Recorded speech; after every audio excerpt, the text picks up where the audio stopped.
This How many, conference will now be recorded. Bob, before the pandemic, how many people would we usually get at a meeting? Yes, Steve. Before the before the It would pandemic? vary. It'd be like, 30, but it Oh, really could would. be that much. Okay. Yes. Yeah, but it varied on the speaker. If we had a really great speaker like Angelo, we'd have a big crowd. So, without further ado, I'm going to welcome everybody to the Arlington Senior Democratic Lunch. Today's speakers, Angelo Cocchiaro. I hope I pronounced your name correctly, Angelo. uh, who who is a candidate for the school board. And following Angelo, we're going to have Natalie Roy, who's a candidate for the county board. So I'll let you summarize your own qualifications, Angelo. So please, you have the floor. All right. Well, it's so good to be here this afternoon virtually with the Arlington Senior Democrats. Despite the fact that I'm running to be the youngest ever member of the Arlington School Board, I am running a very intergenerational campaign focused on bringing people together. And so I come to this race with a background as a student organizer, a background as a loyal Democratic activist, a background as well as a former child care provider, a Democratic and progressive communications professional, and also a physical fitness and nutrition professional with related certifications. And what really compelled me to run this year is basically the crisis we've seen among students.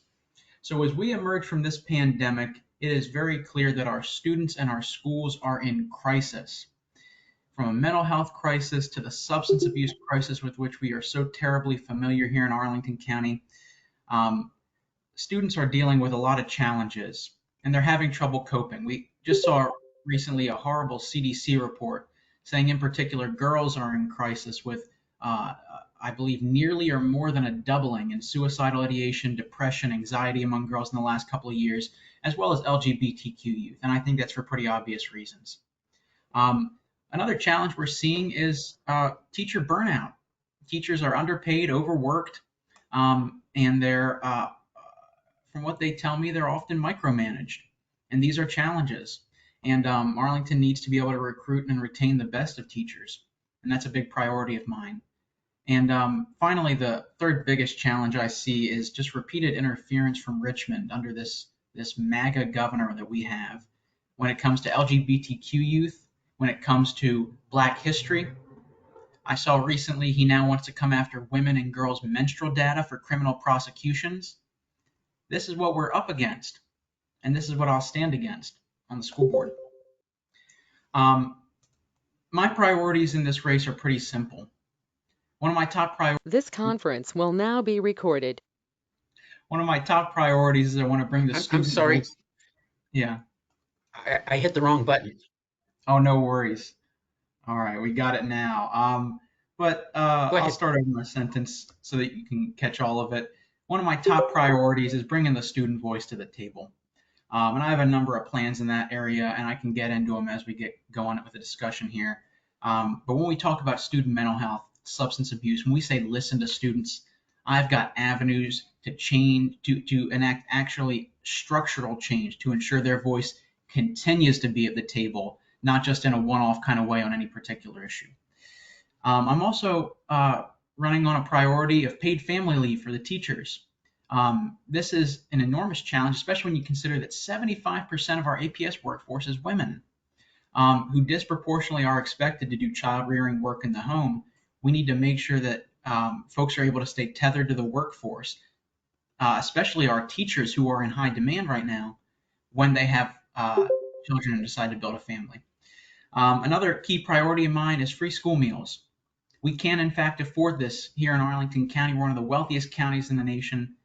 Where I grew up in the Shenandoah Valley of West Virginia, our county managed to enact free school meals. And there was a much larger percentage of the student body that was going to benefit from that. So particularly as we emerge from this hunger cliff that's forthcoming at the federal level, with the Biden-Harris child tax credit being yanked last year, with expanded SNAP, food stamps, and Medicaid being yanked, with free school meals under pandemic aid having been yanked at the start of this school year. There's a dramatic need for it. We have had good Democrats in Richmond like Danica Rome and Mike Mullen who have led on this issue. Unfortunately, Glenn Youngkin and the MAGA Republicans in the House killed that legislation. But the good news is we've seen action on this recently at the federal level. Joe Biden just expanded the community eligibility program to take basically a program that says if 40% of students at a school qualify for free or reduced lunch, everyone does. He just lowered it 40% to 25%. I had previously estimated $4.4 million every year in a budgetary impact of school meals. As the result of Joe Biden's actions just in the past week, that will be a much lower price tag. So we can really do that. We can do paid family leave, and we can bring the student voice to the table, and that's why I'm running, and that's what I really intend to accomplish.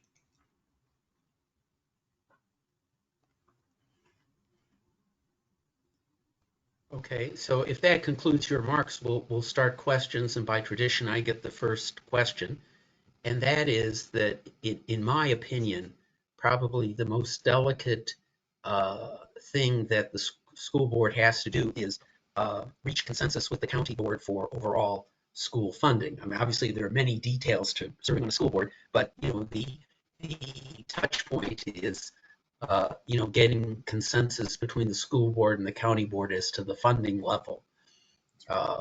What portion of the total tax stream comes to the schools?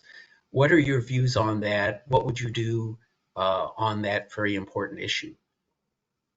Well, the good news is I have strong relationships with the majority of our county board members. I know them personally and I know them well. Same goes for our school board members. That's a distinct advantage that I bring to the table, and I would be able to work with them. And the truth of the matter is, I think we ought to be increasing the allocation that we give to the public schools. The county board likes to describe the allocation they give to the public schools by what percentage of locally raised revenues go to the schools, in which case it's something like 47% go to APS. If you look at the total expenditures, though, incorporating all of the funding we get, the county board gets, it's more like slightly over 1/3. So I would be a tough negotiator with my friends on the county board to try to get every dollar that APS I feel is entitled to. And at the end of the day, I think my strong relationships with them will result in an amicable outcome either way. Did I answer your question? Would you like to do any follow-up? Okay. Other people who, yes, that's fine. Other people who have questions, please use the raise your hand reaction function, and I will call on you. But since no one has raised their hand, I will come up with my second question, which was you very properly said that you have identified structural means for getting greater student input, not just on a couple of issues, but on an ongoing basis. As someone who spent his early political career adding student trustees to the Cornell board, I'd be interested in hearing what your structural solutions are. Yes, so I have three big top-line priorities on student civic empowerment. It's one of my big issue areas in this campaign. So perhaps the number one priority on this that I have recently in the last few weeks debuted, Arl now did a great write-up on it, is my plan to put a student advocate on the school board.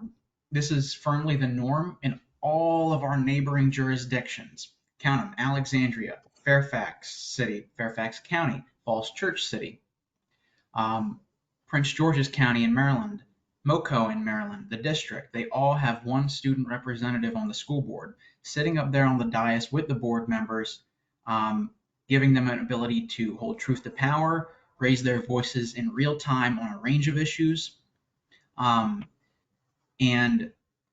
So that's my number one priority in this area. We have an advisory board at the moment, but I don't think anything can replace being up on the dais on a regular basis and elevating an outstanding student leader to that.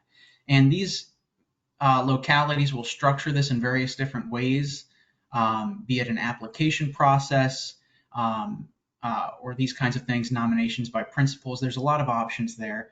And as this proposal goes from ideation to execution, that can be discussed and hashed out with my colleagues. So that's number one. Number two, I have a plan for a voter registration moonshot for APS seniors. When I was in school, I got 100% of my graduating class registered to vote. Now think about this. Nationwide, 2 in 5 18 to 24-year-olds are not registered to vote. They might go to protests. They might raise their voice on social media. My generation, I'm a Democratic activist, also a youth activist. We have a little bit of an issue with slacktivism. And a good way to combat that is to get them registered to vote. It takes one less hurdle away from getting them into the ballot box. And that is something I've done.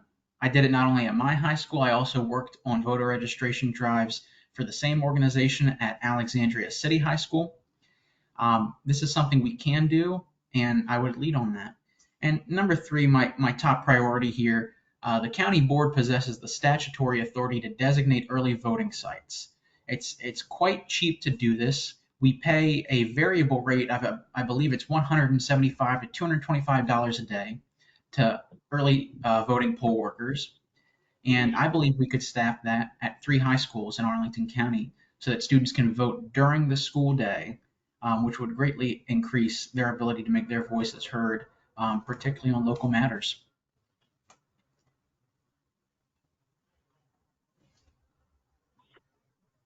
Seeing one question Okay, from Steve Ferber has raised his hand. Steve, you have the floor. Okay. Hi, Angelo. Steve Ferber, I've called on Steve Ferber. Yes. Can you hear me? I can hear you, Steve. Okay.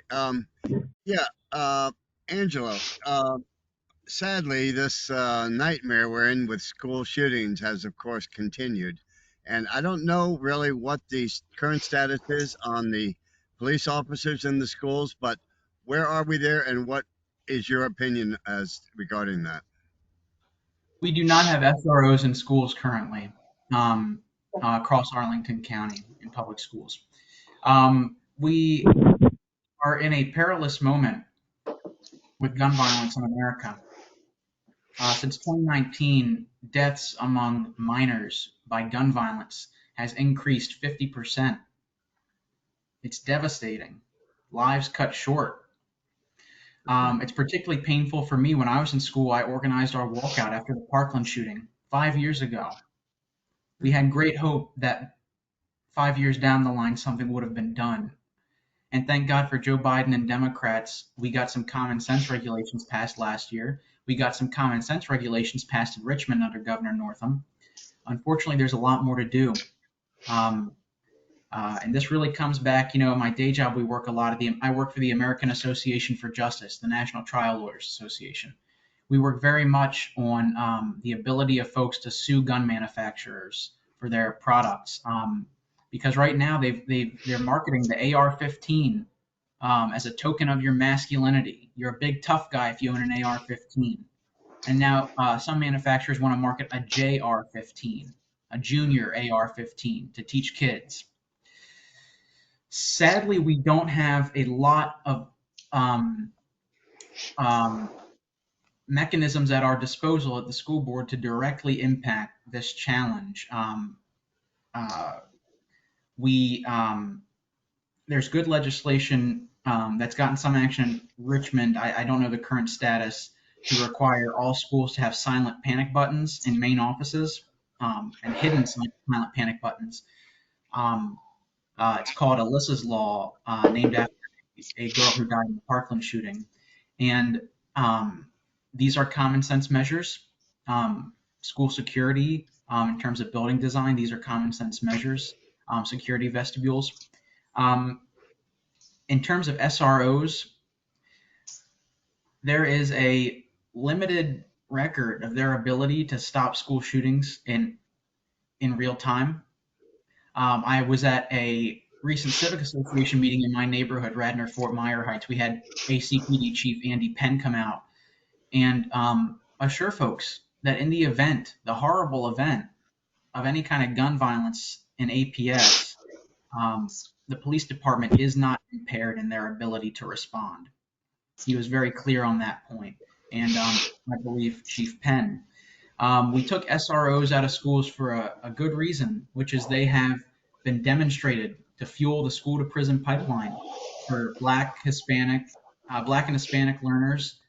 They've also been shown to have deleterious outcomes for students with disabilities in some situations. And I think that was a good move. And that's the way, that's my current position on it. We went through a pretty rigorous process to take them out. It was not any kind of an abrupt process. And I think if we were going to move to put them back in, it should go through the same rigorous process and the same methodical and slow process to evaluate that. We did replace them with trained professionals, school security coordinators who are handling their responsibilities in a way that does not fuel the school to prison pipeline. They are not armed, for instance. And I think that's appropriate at this time. I support adding more school security coordinators. And I also have a plan for more substance abuse counselors just related to the recent overdose issue, which has prompted the SRO discussion. But I thank you for that question, Steve. That's a very good question. I like that idea of somebody who's not formerly a policeman. Steve, we're going to call on Derek. We're going to call on Derek Mantis. Go ahead. Steve, we're going to call on Derek Mantis. I didn't mean to cut you off, Steve. I think it was a very, very good question. Go ahead. If you want to jump back, it's fine. We don't have a lot of time. It's only half an hour. Okay. I'm very impressed. So far, and I, in my mind, I'm drawing up two young men in Tennessee, two African American men who are standing up for our democracy. So regardless of what happens with this election, I hope you will continue to be active. You seem articulate and somewhat knowledgeable.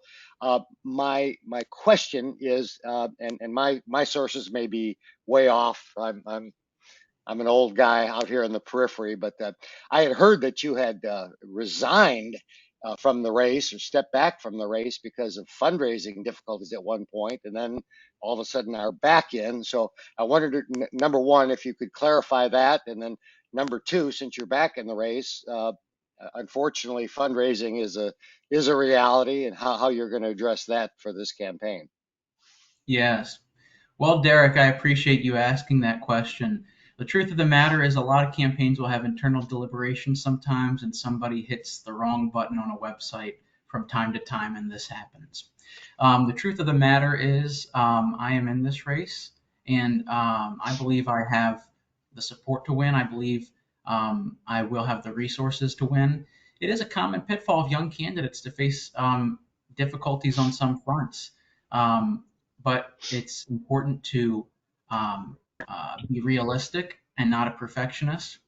Learn that you don't need to have every bell and whistle on a campaign, but in fact, you need to reach the voters and tell them what your message is, tell them what you intend to do. And when folks hear that, I think I'll be in a strong place for victory. And I made a statement to Arl now, and I would refer you to that beyond what I've just shared. Thank you for that question, Derek. Yeah, thank you, Angelo. Keep up the good work. Do you want to ask your second question? For me? Yes. I was just going to say, I do like the idea of having somebody in security at the schools that is not a sworn police officer. On the other hand, is there any way, I'm kind of maybe threading a needle here, but it would be nice if they were armed, and I don't know how you can do that without them being a police officer, but maybe there is a possibility, because we know, there was 3 minutes there at that bank the other day, and with these damned automatic rifles, it doesn't take long to do awful lot of damage. But it's just an issue I think we should be discussing. Well, I think in terms of whether they are allowed to be armed, there may in fact be regulations that constrain us. I would have to look further into that. Um, I do believe, as I've alluded to, there are some mechanisms we have at our disposal to keep students safe in schools. And I believe this school board has acted pretty well on this issue to do just that, um, on issues like panic buttons, vestibules, these kinds of things. Um, So Ultimately, we do have panic buttons in all the classrooms now. I don't know the full extent. I believe this is the complete and total extent of whether they are in every single or where exactly they are and the extent of them in schools is, I believe these are kept confidential in some ways to the current school board Yeah, member. because I was a Um, substitute teacher in Fairfax for about 5 years, and I know you should probably have one in every classroom. yeah. um, So I believe the school board has acted in a way that's appropriate. I would continue to evaluate every option we have, and spare no expense in keeping students safe. That should not be a substitute for Richmond to take action. That should not be a substitute for Washington to take action. We have a lot of structural barriers to action, particularly in Washington, that we're all aware of. And I think the solution is we need to elect more Democrats who will take gun violence seriously, because we know the Republicans will Amen to not. that. Amen to that. Thank you for that Okay, question. sure. Do you want to just spend 2 or 3 minutes summarizing and tell us your website URL and tell us the next steps of your campaign? Well, folks, I encourage you to come out this evening to Virginia Health Center for the Civic Federation's Candidate Forum. The school board candidates will be last up, and I encourage you to listen to both of us. I also encourage you to come out tomorrow evening to Drew Elementary School for candidate announcements by both school board candidates, as well as a farewell message by my friend Reed Goldstein. This Saturday, the Arlington Democrats' second Saturday breakfast will also be devoted to the school board candidates. I encourage you to come to that down in Shirlington at Busboys and Poets.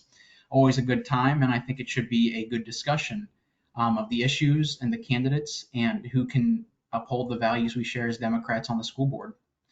I'd encourage you to go now to angeloforarlington.com, where you can learn more about my campaign. You can get involved.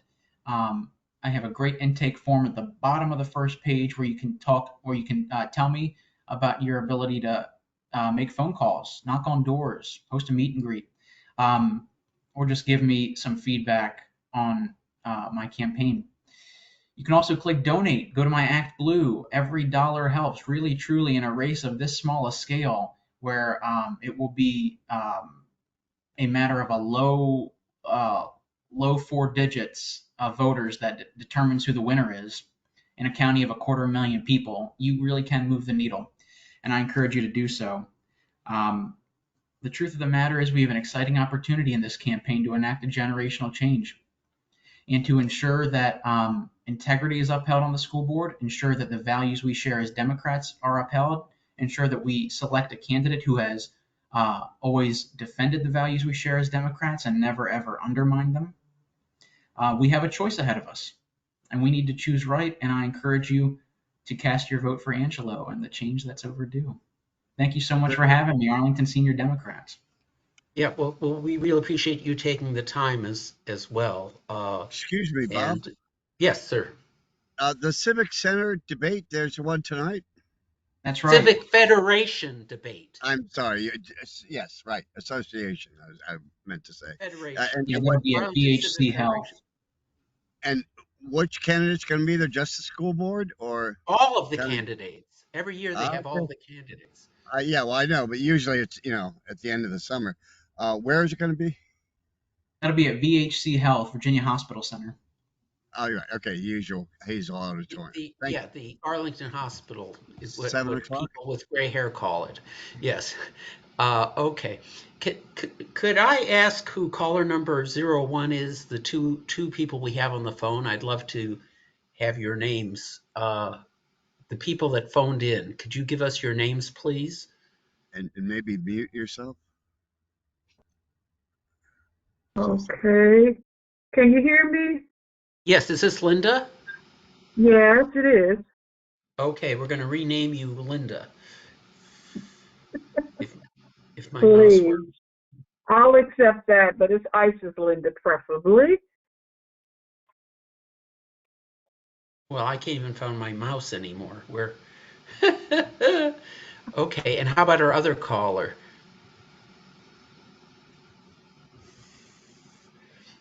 Well, okay, our other caller isn't calling in. We also don't seem to have Natalie yet. Oh, maybe unidentified caller has arrived. 03. Is this Natalie? It is. I'm really sorry. I had trouble downloading this app. So you'll have to get me just by voice. Okay, that's fine, Natalie. We're so glad you're here.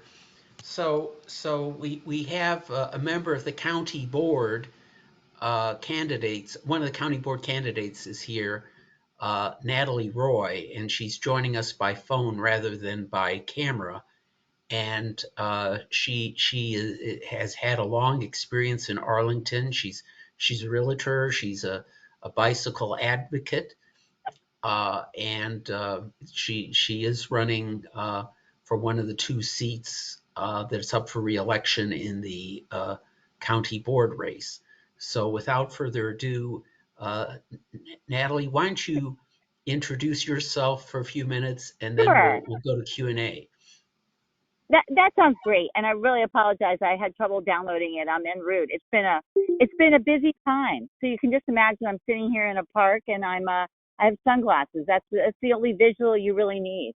So I'm Natalie Roy. I'm a 32-year resident of Arlington. I'm a community activist. I've been around for a long time, worked on a lot of different things. I have 40 plus years actually of experience, activism experience working on environment issues, also on a wide range of issues from environment to gun control, working for nonprofits, state and local governments, as well as serving on boards and organizations. My community credentials include serving as the president of my civic association, being a PTA president, also being an active member of the COVID vaccination committee, as well as being 17 years as the Yorktown girls tennis coach, which I'm very proud of. As I like to tell people on the campaign trail, I may not be a spring chicken, but I'm well seasoned. So I have a lot of experience. I'm running to bring new energy, responsiveness, and transparency to the county board. I have a lot of different issues that I care about. I am very committed to promoting affordable housing, embracing diversity, protecting our environment, since I have a long history of a wide range of environmental priorities, also addressing our mental health needs. So without further ado, I can take some Q&A. It's a very quick rundown. My husband and I raised 3 beautiful daughters here, all of whom went to the Arlington County schools. So with that, I can open it up for questions. I have a number of priorities, and I think It's always, we get the most out of those Q&A. Yes, so by tradition, I will give you the first question, and then I will call on other questioners so we don't have people talking over each other. And people who want to ask questions, please use the raise hand function, which of course Natalie can't see on her telephone. But anyway, we really appreciate you coming. One of the more interesting challenges before the county board is the so-called missing middle proposal. And exactly. It's sort of there now, but it's a big elephant, and I'm sure that parts of it will still be hanging around after you take office in January of 2024. So it's only fair to ask you where you stand on missing middle. Oh, no problem with that. And by the way, this is, I want to say, I don't know what your senior cutoff is for your group. I'm sure I qualify. But it's, so I'm going to, I'll tell you what my position is, also what the sort of the roadmap, or what I envision is the role now and actually when the new board takes over in 2024. But I support promoting affordability and diversity. However, I do not support what the board did on and basically on density. It is the antithesis of smart growth. It is basically pinning your hopes on developers to build affordable housing, and that is not a credible approach. And more frustrating than that is the fact that I don't really believe we did our homework. We didn't do our due diligence and look and see what the impacts are of this density, of essentially just a density program, by right density program, on our schools, on our infrastructure, on our, on a host of things, parking, you name it, on the environment, and very importantly on the environment. Going forward, the program, and you're right, what you just said about this being this is the big thing that just happened. This is it created a really, what I consider a divided community. But the program launches on July 1st, and I think before the next board takes over, there'll be 6 months, a good 6 months. And now, there's work being done by the county to develop and implement the program. There'll be 6 months of data collection. It's really important to monitor.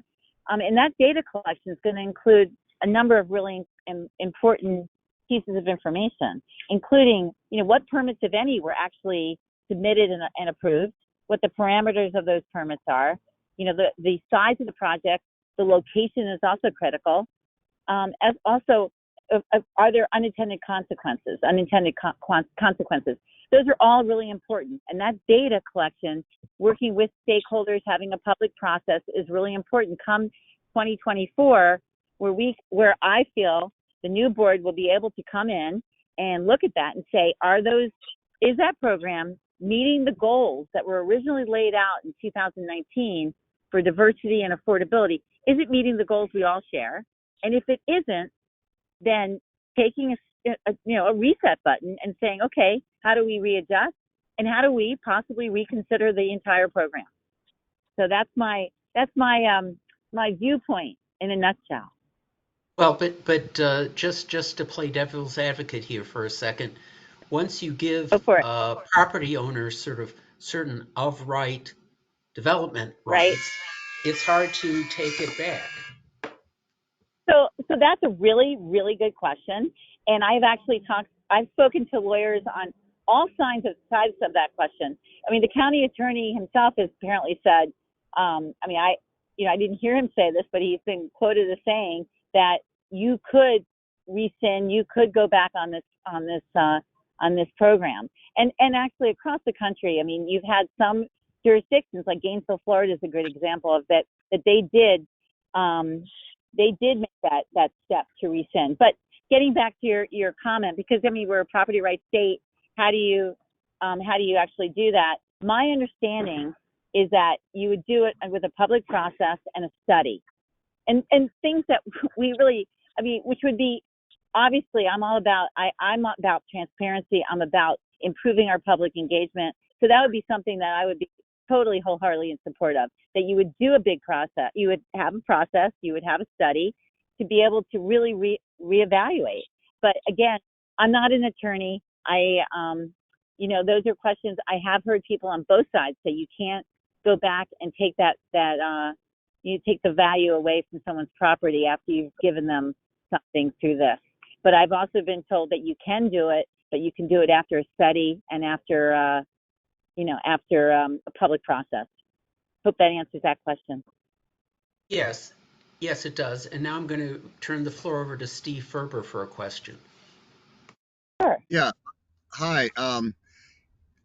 You seem to want to almost redo the entire process of the missing middle, which has already been through a lot of time and effort. What specifically would you change other than what you were just talking about? Go ahead. Yeah, no, it's a good question. As I pointed out in the beginning, my biggest problems with there's a couple things, was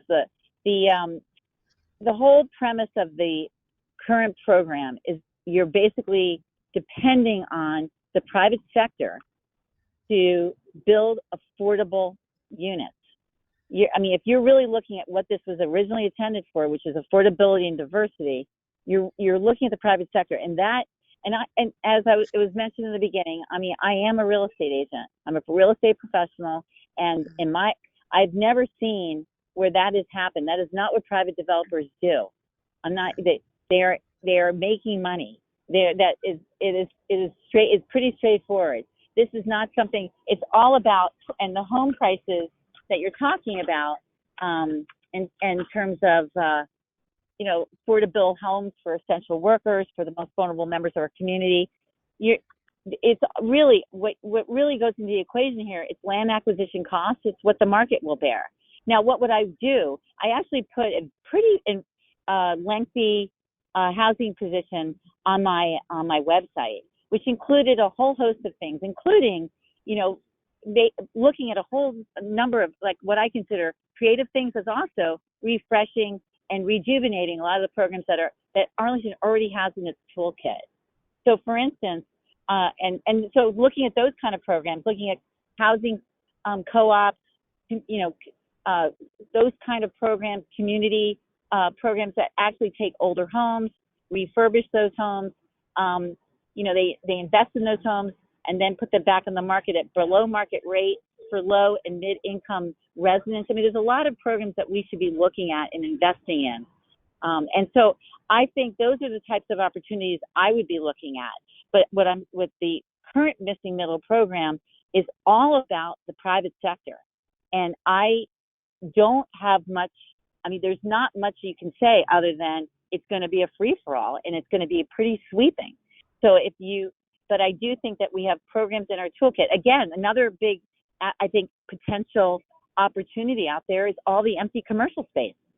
We have a landscape that's changed since the pandemic. We have, and that's not just, it's not just us. Obviously it's across the country. What do you do with this empty commercial space, which is obviously having an impact on revenues for the county? And I think a couple things. You look at that for innovative uses, maybe affordable child care centers. You look at recreational purposes, and you do look at where is it possible to convert, to retrofit these buildings for residential uses. So I think we have opportunity aplenty. I just don't put the kind of program that we just passed is not, to me, in my mind, going to get us. It's not going to get us the things that we really care about, which was affordability and diversity. Anyway, sorry to go on so long. That's quite all right. So you don't have a whole lot of faith in the generosity of businessmen. It sounds like you have been. Business women and men. I respect the business community. I'm a member of the business community. Right. I'm just saying that's not what they're in the business of doing, of building affordable housing.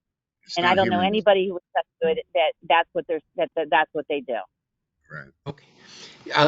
Natalie, could you just remind us of some of your prior involvement with the Democratic politics? Sure. You mean in terms of my lengthy history? Well, let me see. I've worked for years for environmental groups. I also worked for the League of Conservation Voters, worked for a number of campaigns over the years. I've worked for numerous campaigns, too many to mention, in terms of both as a professional and a volunteer on both the national and state and local level. And so I don't know what else more you want. And I've worked for a number of progressive groups I ran a gun control group. If that's the kind of stuff you want to hear from me. And I'm just trying to, I don't have that all written down right in front of me, but yeah, it's been in many organizations that I've worked for. I ran a state and local government group on pollution prevention. So I've worked on campaigns, I've worked on volunteer efforts, and I've worked, professionally. Sure, and we appreciate it. And if you really want to know where I started with clean. I actually met my husband initially working for the same clean water group back in the 80s in DC, Went down to Florida, worked for a couple of campaigns for the League of Conservation Voters, all for Democrats. I've been a lifelong Democrat, and then going forward, I've worked, consistently from then on. Okay. Is there someone else that wants to raise their hand and ask a question? Could I just get your name again, Celia? Natalie. Natalie. So Natalie, like Natalie Roy, and last name is Roy, R-O-Y.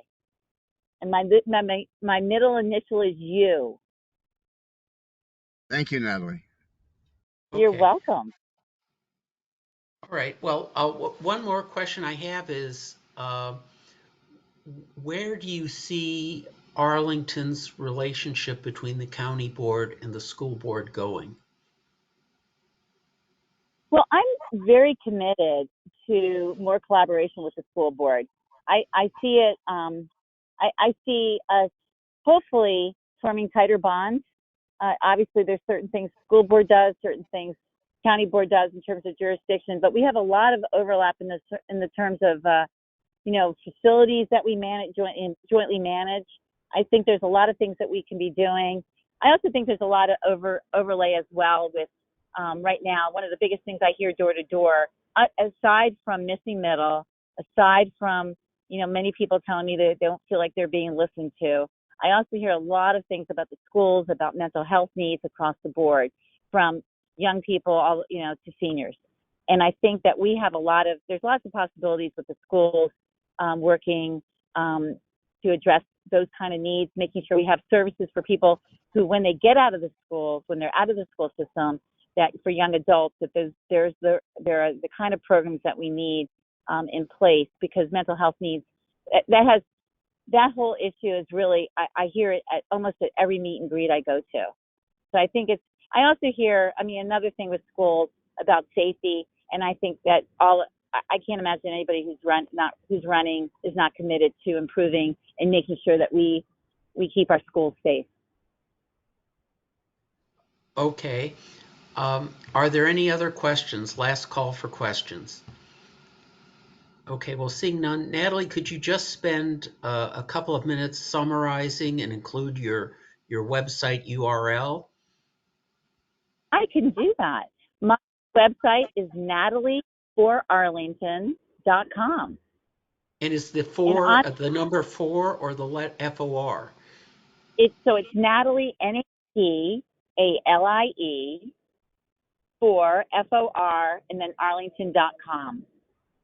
And so on there, you'll find some information about me, my background.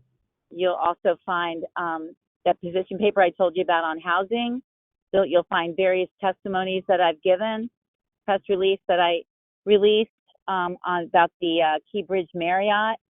That I thought that would be a good opportunity to explore after the building was condemned. So there's a host of information on there. The basic, yeah. So if you have questions, by all means, reach out. And that's pretty much it. And for the person who said, would you say my name is Celia? I got that. I usually get Valerie, or I get Roy. So that's a good one. But anyway, so yeah, if there's any other questions you have later, please reach out. Steve, do you have one last question, or? Okay. Oh, I was just going to say, yeah, I'm sorry. I just, names pop into your head. Roy, I would not call you a Roy, though. I will say that.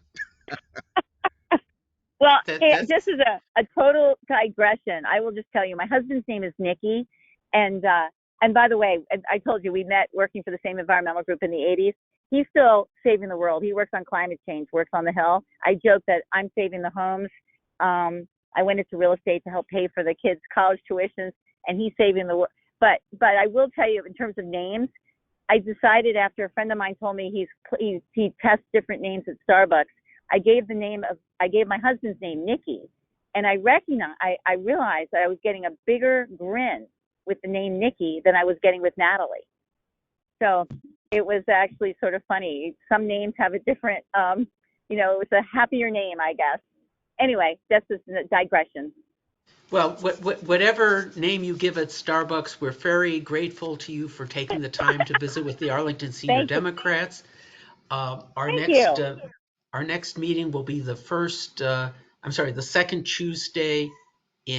second Tuesday in May. We're getting very close to the school board election that day, and Right.